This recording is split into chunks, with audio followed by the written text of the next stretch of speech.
So మీరు agriculture land అన్నారు కాబట్టి అగ్రికల్చర్ ల్యాండ్స్ని ఇండస్ట్రియల్గా కన్వర్ట్ చేసి అవి సేల్ చేస్తూ ఉంటారు.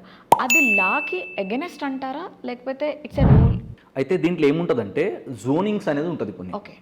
మనం ఇంతసేపు అందరికి జోన్లు అంటే రెండే తెలుసు, ఒకటి ఎఫ్టిఎల్, తర్వాత బఫర్ జోన్ అందరికి Buffer, అట్లా దీంట్లో కూడా ఏముంటుందంటే కొన్ని urban zones, peri urban zones ఉంటాయి.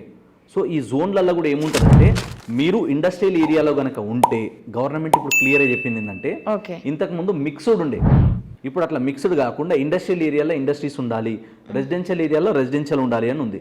ఇప్పుడు ఇండస్ట్రియల్ ఏరియాకి దగ్గరలో మీది అగ్రికల్చర్ ల్యాండ్ ఉంటే మీరు దాన్ని నాన్ అగ్రికల్చర్గా కన్వర్ట్ చేసుకొని మీరు ఒక ఇండస్ట్రియల్ డెవలప్మెంట్ చేసుకోవచ్చు ఓకే. ఆ లిమిట్స్లో వస్తే.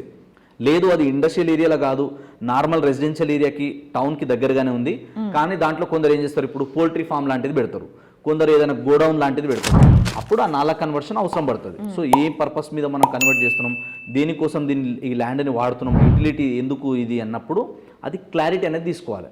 అది పర్మిషన్స్ క్లారిటీగా తీసుకున్నాక అప్పుడు మాత్రమే ముందుకెళ్ళాలి.